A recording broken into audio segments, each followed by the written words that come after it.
नमस्कार दोस्तों। सोचिए रात के 2 बजे अचानक आपकी कमर के एक तरफ इतना तेज़ दर्द शुरू हो जाता है कि आप सीधा खड़े भी ना हो पाएँ।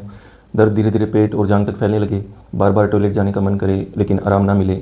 अगर आपके साथ या आपके किसी अपने के साथ ऐसा हुआ हो तो ये वीडियो आपके लिए बहुत ज़्यादा ज़रूरी है।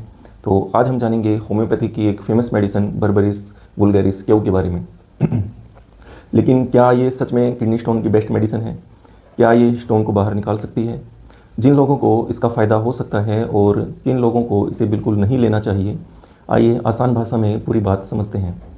तो नमस्कार दोस्तों, आपका स्वागत है भट्टी होम्यो क्लासेस में। हमारा उद्देश्य है सही जानकारी, सही निर्णय। आज की वीडियो में हम सिर्फ दवा की बात नहीं करेंगे बल्कि किडनी स्टोन क्यों बनता है, इसके शुरुआती लक्षण क्या हैं, क्या खाना चाहिए, क्या नहीं खाना चाहिए और कौन सी गलतियाँ नहीं करनी चाहिए और कब तुरंत हॉस्पिटल जाना चाहिए, इन सभी बातों पर हम चर्चा करेंगे।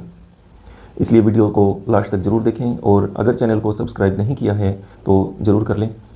तो दोस्तों, किडनी स्टोन आखिर होता क्या है? हमारी किडनी का काम है शरीर से वेस्ट मटेरियल को यूरिन के ज़रिए बाहर निकालना।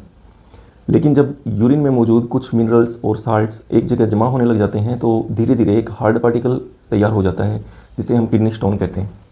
शुरुआत में ये छोटा होता है लेकिन समय के साथ इसका साइज़ जो है वो बढ़ सकता है। दोस्तों, अब सवाल आता है कि स्टोन बनता क्यों है? तो सबसे पहला कारण है कम पानी पीना। जब हमारी बॉडी में पानी कम होता है तो यूरिन जो है वो गाढ़ा हो जाता है और मिनरल्स आसानी से जमा होने लगते हैं। इसके अलावा ज़्यादा साल्ट खाना, फास्ट फूड और प्रोसेस्ड फूड खाना, बार बार यूरिन इन्फेक्शन, फैमिली हिस्ट्री, कुछ मेटाबॉलिक प्रॉब्लम्स और लंबे समय तक यूरिन को रोक के रखना, ये सभी कारण भी स्टोन बनने का खतरा बढ़ा सकते हैं। तो स्टोन के शुरुआती सिम्टम्स में क्या होता है, तो चलिए जानते हैं। दोस्तों, किडनी स्टोन हमेशा शुरुआत में दर्द नहीं देता, लेकिन जैसे ही स्टोन अपनी जगह से हिलता है सिम्टम शुरू हो सकते हैं। जैसे कि कमर की एक तरफ अचानक तेज़ दर्द हो जाना, दर्द का पेट और जांघ तक फैलना, यूरिन करते समय बर्निंग होना, बार बार टॉयलेट जाना, यूरिन में ब्लड आना, वोमिटिंग होना, बेचैनी और आराम ना मिलना, ये सब सिम्टम्स जो हैं शुरुआत में शुरू हो सकते हैं। अब बात करते हैं बर्बरिस वुल्गैरिस केव की। दोस्तों, तो होम्योपैथिक में बर्बरिस वुल्गैरिस केव एक बहुत ही फेमस मदर टिंचर है।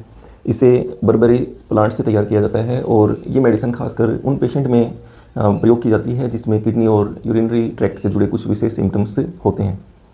अगर पेशेंट कहे कि डॉक्टर साहब, दर्द सिर्फ कमर में नहीं रहता बल्कि पेट में भी जाता है, कभी जांघ में जाता है, कभी नीचे की तरफ फैल जाता है, या चलने में दर्द बढ़ जाता है, या फिर यूरिन करते समय बर्निंग होती है, और या ऐसा लगता है कि जैसे यूरिन पूरी तरह से खाली नहीं हुई, या यूरिन में छोटे छोटे पार्टिकल्स आते हैं, तो होम्योपैथिक डॉक्टर बाकी सिम्टम्स के साथ बर्बरिस वुल्गैरिस के ऊपर विचार कर सकते हैं। लेकिन याद रखें कि हर स्टोन पेशेंट को ये मेडिसिन नहीं दी जाती। होम्योपैथिक में मेडिसिन हमेशा सिम्टम्स और पेशेंट की पूरी स्थिति को देखकर ही चुनी जाती है। दोस्तों, अब सवाल आता है कि क्या बर्बरिस वुल्गैरिस केव स्टोन को घोल देती है? बर्बरिस वुल्गैरिस के लिए ये सबसे बड़ा सवाल है। हम देखते हैं कि इंटरनेट पर कई लोग दावा करते हैं कि ये मेडिसिन हर स्टोन को ख़त्म कर देती है, चाहे गुर्दे में किसी भी प्रकार की स्टोन हो, बर्बरिस वुल्गैरिस दवा ख़त्म कर देती है। लेकिन सच ये है कि ऐसा दावा वैज्ञानिक रूप से सही नहीं है। कुछ मरीजों में सिम्टम्स में राहत मिल सकती है या फिर स्टोन जो ख़त्म हो सकती है, लेकिन स्टोन का साइज़, उसकी लोकेशन, उसका टाइप और पेशेंट की कंडीशन, ये सभी बातें इलाज तय करती हैं। अगर स्टोन बड़ा है, रास्ता ब्लॉक कर रहा है या इन्फेक्शन है तो दूसरी मेडिकल ट्रीटमेंट की ज़रूरत पड़ सकती है। अब बात करते हैं कि किडनी स्टोन में क्या खाना चाहिए। तो ज़्यादा से ज़्यादा पानी पिएं, लेमन वाटर अगर डॉक्टर ने मना ना किया हो तो, सीजनल फ्रूट्स होते हैं, फ्रेश वेजिटेबल्स होती हैं, हल्का और संतुलित भोजन, और रोज़ थोड़ी देर वॉक करें। तो ये सब चीज़ें हमें खानी चाहिए। और क्या अवॉइड करें? जैसे साल्ट है, कोल्ड ड्रिंक है, फास्ट फूड है, बहुत ज़्यादा चॉकलेट है, बहुत ज़्यादा स्पिनच यानी कि पालक है, तो ये चीज़ें जो हैं हमें अवॉइड करनी चाहिए। साथियों, अगर तेज़ दर्द बिल्कुल सहन ना हो, तेज़ बुखार आ जाए, पेशाब बंद हो जाए, पेशाब में बहुत ज़्यादा खून आए, लगातार वोमिटिंग हो, तो हमें तुरंत हॉस्पिटल जाना चाहिए। ऐसी स्थिति में केवल घरेलू ट्रीटमेंट या फिर सेल्फ मेडिकेशन पर भरोसा ना करें।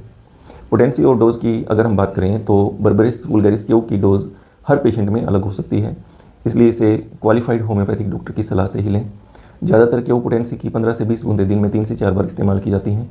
बाकी खुद से डोज़ बढ़ाना या लंबे समय तक लेना सही नहीं है, तो होम्योपैथिक डॉक्टर की सलाह से ही इस दवा को लें। दोस्तों, बर्बरिस वुल्गैरिस केव होम्योपैथी की एक बहुत ही इंपॉर्टेंट मेडिसिन है, लेकिन इसका सही उपयोग तभी होता है जब सही पेशेंट और सही सिम्टम्स का चुनाव किया जाए। तो याद रखिए, कोई भी एक मेडिसिन हर किडनी स्टोन पेशेंट के लिए बेस्ट नहीं होती। सही डायग्नोज, सही सलाह और समय पर इलाज सबसे ज़्यादा ज़रूरी होता है। अगर आपको ये वीडियो पसंद आई हो तो लाइक करें, शेयर करें और भट्टी होम्यो क्लासेस को सब्सक्राइब करना ना भूलें। मैं मिलता हूँ अगली वीडियो में एक नई होम्योपैथिक मेडिसिन और एक नई हेल्थ इन्फॉर्मेशन के साथ। तब तक सीखते रहिए, सिखाते रहिए, होम्योपैथी को आगे बढ़ाते रहिए। धन्यवाद। जय हिंद, जय भारत।